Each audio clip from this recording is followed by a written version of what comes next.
Good morning students.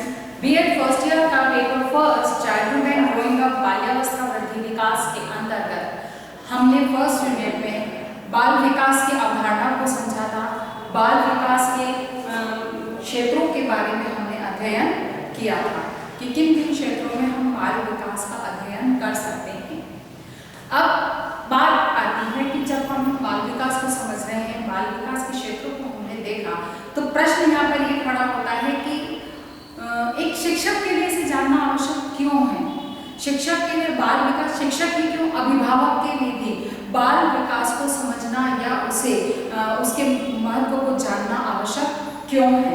क्योंकि बालक का विकास किस तरह से होता है, किन किन क्षेत्रों में होता है, उसके बाल विकास के ऊपर किन किन बातों का प्रभाव पड़ता है, जब तक हमें इनका पता नहीं होगा तो बालक के एक अच्छे विकास के अंतर्गत या अच्छे विकास के लिए अभिभावक हो चाहे अध्यापक हो, जिनका कि बालक के विकास में महत्वपूर्ण भागीदारी होती है, वो सहयोग नहीं कर पाएंगे जिस सहयोग की अपेक्षा या जिस सहयोग की वजह से बालक का एक अच्छा सुविकास, जिसको हम कह सकते हैं, वो हो सकता है।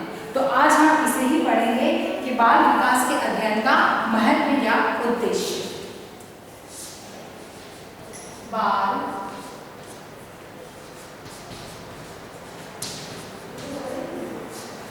विकास के अध्ययन का महत्व या उद्देश्य।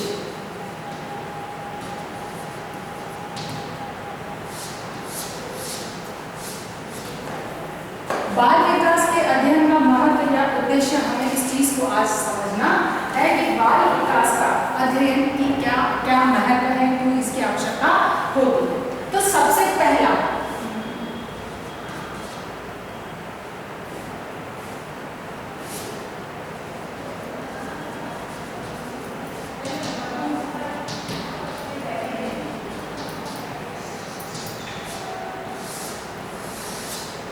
अध्ययन का क्या महत्व है, तो सबसे पहला हम अध्ययन का जो महत्व है वो हम देखते हैं कि बालक के संतुलित विकास में सहयोग।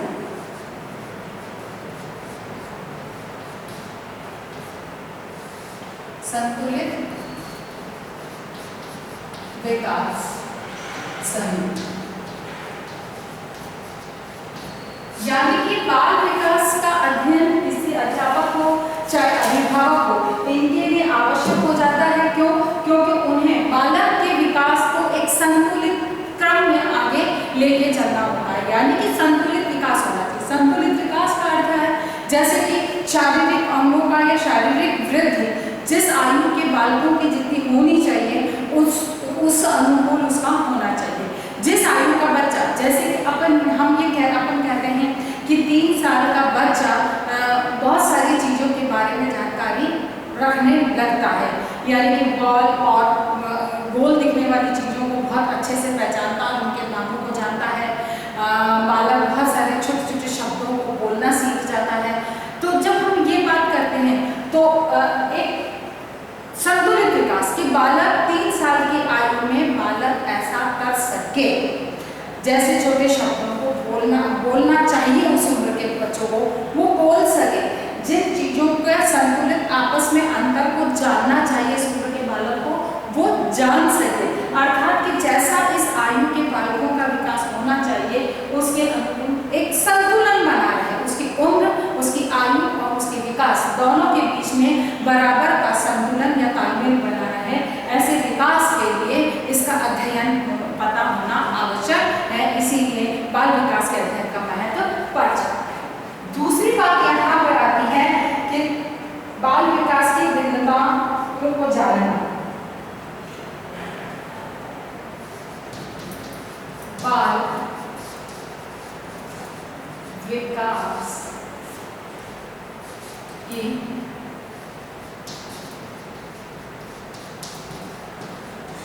भिन्नताओं को समझना, यानी कि अध्यापक हो चाहे अभिभावक हो, अध्यापक के लिए बहुत अनिवार्य है कि व्यक्तिगत भिन्नता बालकों में पाई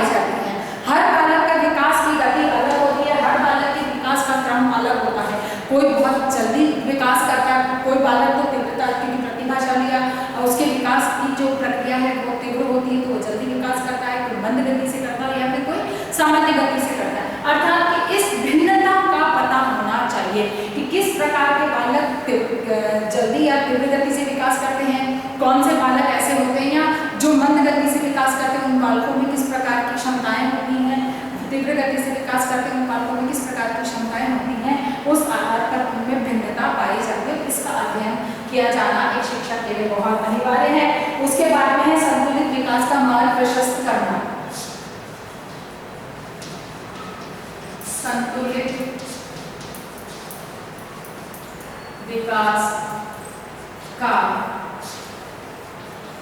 मार्ग प्रशस्त करना, यानी कि एक बालक का संतुलित विकास किस तरह से हो सकता है। जैसे कि भाषा का विकास है कि 3 साल की आयु का बालक में किस तरह की भाषा का विकास, किस स्तर तक की भाषा का विकास होता है, तो इसके लिए एक उचित मार्गदर्शन बालक को प्रदान किया जाए और उसके लिए उतनी मेहनत उसके साथ में की जाए। अर्थात कहने का मतलब ये है कि संतुलित विकास के लिए किस तरह के साधन, किस तरह के प्रयासों को किया जाना चाहिए, इसको समझने के लिए बाल विकास के अध्ययन का होना अनिवार्य आवश्यक है, उसका महत्व बढ़ जाता है। उसके बाद में व्यक्तित्व विकास में सहयोग। व्यक्तित्व विकास, बालक के व्यक्तित्व के विकास करने के लिए बाल विकास के अध्ययन का महत्व बढ़ता है। क्यों? क्योंकि बालक के व्यक्तित्व के विकास का जो प्रारंभ है वो ऐसा नहीं है कि किशोरावस्था से आकर हो रहा है या बाल्यावस्था से आकर हो रहा है।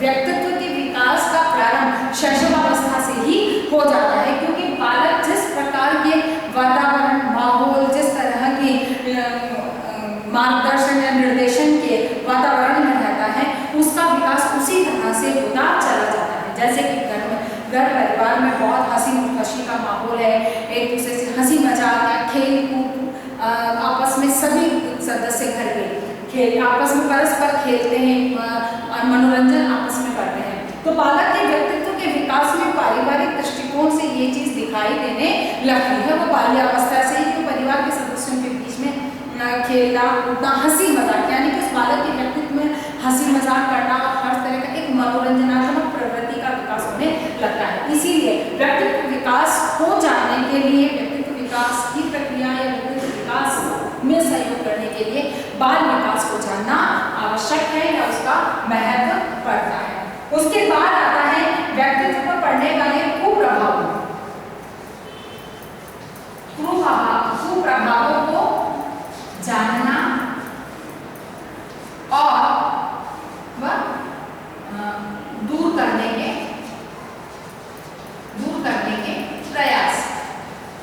क्योंकि बालक के व्यक्तित्व के विकास में यह कहा जाए कि बालक के विकास में बहुत सारे ऐसे होते हैं कि परिस्थितियां आती हैं जो उसके विकास में कुप्रभाव डालती हैं, यानी कि उसके विकास को या तो अवरुद्ध करती है या सही मार्ग की बजाय नकारात्मक दिशा में उसका विकास करने लगती है। तो ऐसे किस तरह की कौन सी ऐसी परिस्थितियां होती हैं, कौन सा ऐसा जैसे शारीरिक क्षमताओं का ऐसा कौन सा पक्ष है जिसकी वजह से बालक के विकास में कुप्रभाव पड़ता है, और जैसे शारीरिक रूप से अक्षमता उसमें विकसित होने लगती है तो उसकी संवेदनात्मक रूप से अस्थिरता बालक में आने लगती है। अर्थात इन चीजों को समझने के लिए कि कुप्रभाव कैसे पड़ सकते हैं और इनको किस तरह से दूर किया जा सकता है, इस चीज को समझने के लिए अनिवार्य है कि हम बाल विकास के अध्ययन का महत्व को समझें या बाल विकास का जो अध्ययन किया जाता है वो इन उद्देश्यों से किया जाता है। अगली जो बात यहाँ आती है वो आती है कि पारिवारिक और शारीरिक समस्याओं को समझना।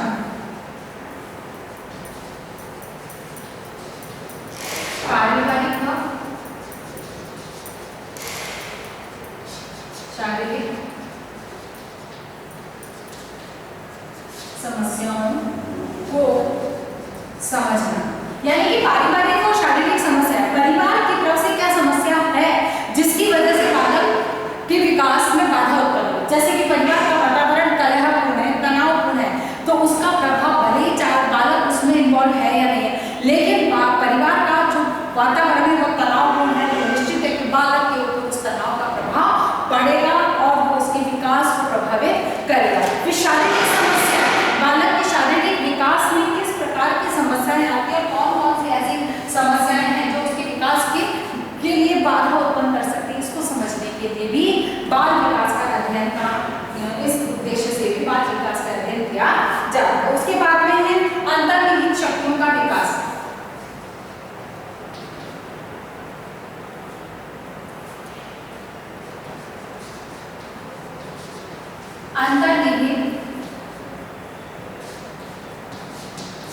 शक्तियों का विकास।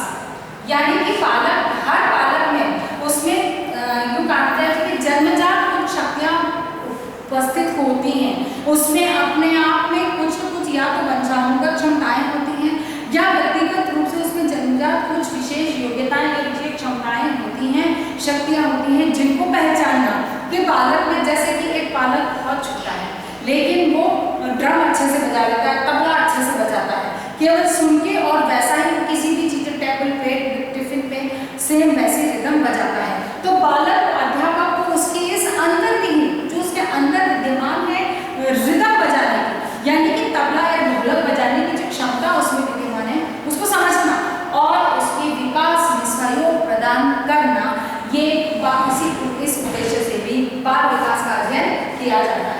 अगली बात जो आती है वो है विकास की नींव को सुदृढ़ करना। विकास की नींव को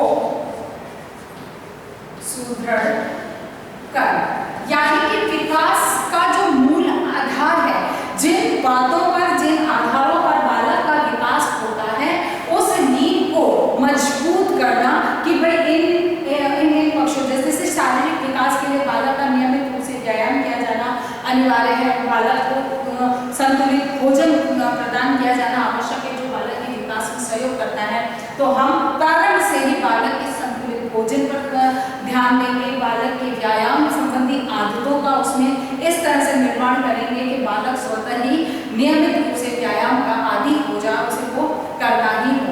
अर्थात कहने का मतलब जो उसकी मूल आवश्यकताएं हैं, उसको जो जिसकी वजह से, जिस पर निर्भर होकर उसके विकास की प्रक्रिया आगे बढ़ती है, इस चीज को समझने के लिए बाल विकास का अध्ययन या इस उद्देश्य से बाल विकास का अध्ययन किया जाता है। अगली बात जो आती है शारीरिक, मानसिक और सामाजिक श्रेष्ठता। शारीरिक, मानसिक व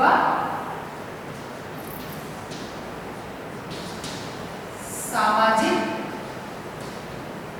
विकास, यानी कि बालक का श्रेष्ठतम सामाजिक, शारीरिक, मानसिक और सामाजिक विकास हो सके, क्योंकि बालक का जब ये एक संतुलित और एक श्रेष्ठ, यानी कि एक उचित मात्रा या संतुलित मात्रा का, या जिस आयु के बालक का शारीरिक विकास होना चाहिए, जिस आयु के बालक की जितनी मानसिक क्षमताएं होनी चाहिए, उसके सामाजिक संबंध या सामाजिक विकास जिस तरह का होना चाहिए, जब इस चीज के अनुकूल बालक का विकास किया जाए, इसको समझने के लिए बालक के विकास का जो है हम करते हैं, या इस उद्देश्य से बाल विकास का अध्ययन किया जाता है। और इसमें नैतिक मूल्यों का विकास,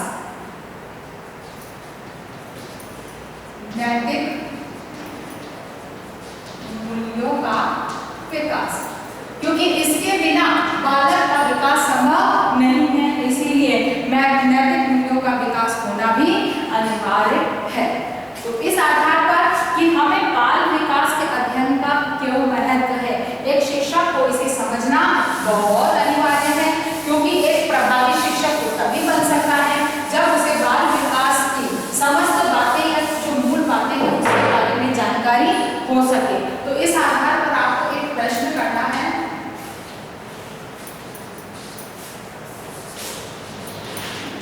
बाल विकास के अध्ययन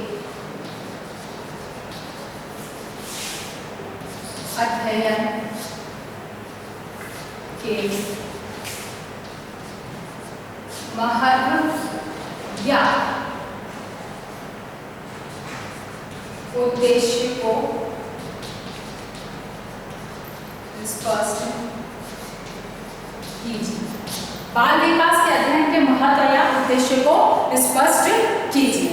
आशा करती हूँ कि मेरी बात समझ में आई होगी। अपनी बात को समाप्त करने से पहले कोविड-19 के इस महामारी के दौर में अपने आप को सुरक्षित रखिए। आवश्यकता होने पर ही घर से बाहर निकलिए, अनावश्यक रूप से न निकलिए। जब निकलते हैं घर पे